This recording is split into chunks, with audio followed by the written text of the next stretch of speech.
আসসালামু আলাইকুম রহমতুল্লাহি বারাকাতুহু। এটা দেখেন কাঁঠালের ইঁচড় আমাদের ধরেছে।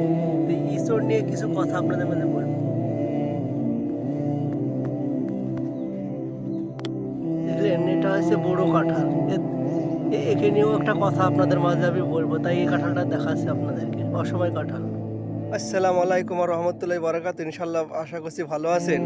ছোট কাঁঠালটাও দেখলেন, বড় কাঁঠালটাও দেখলেন। এই কাঁঠালটা দেখানোর মানে হচ্ছে এটাই, দেখবেন আমাদের এই এখন ইঁচড় চলছে কেরালার বুকে, এখন 1 কিলো ইঁচড়ের দাম 200 টাকা। আর ওই যে বড় কাঁঠালটা দেখলেন, এই বড় কাঁঠালটার দাম, অত বড় কাঁঠালটা 10 টাকা তাও নিতে চাচ্ছে না। তো বাস্তব দুনিয়ায় দেখবেন, যখন যুবককালে যৌবনকালে সবাই সবাইকে পছন্দ করেন, আর যুবককালে আল্লাহ পছন্দ করেন ইবাদত। যুবককালে যদি ইবাদত করেন, সেই ইবাদত আল্লাহ বেশি পছন্দ করেন। কিন্তু আপনার যদি যৌবনকালে ইবাদত না করে শেষ বয়সে ইবাদত করেন, আপনি ইবাদত করতে পারবেন না। তাই ভাই, সময় থাকতে সময়ের মর্ম বুঝেন, ইনশাআল্লাহ ভালো থাকবেন।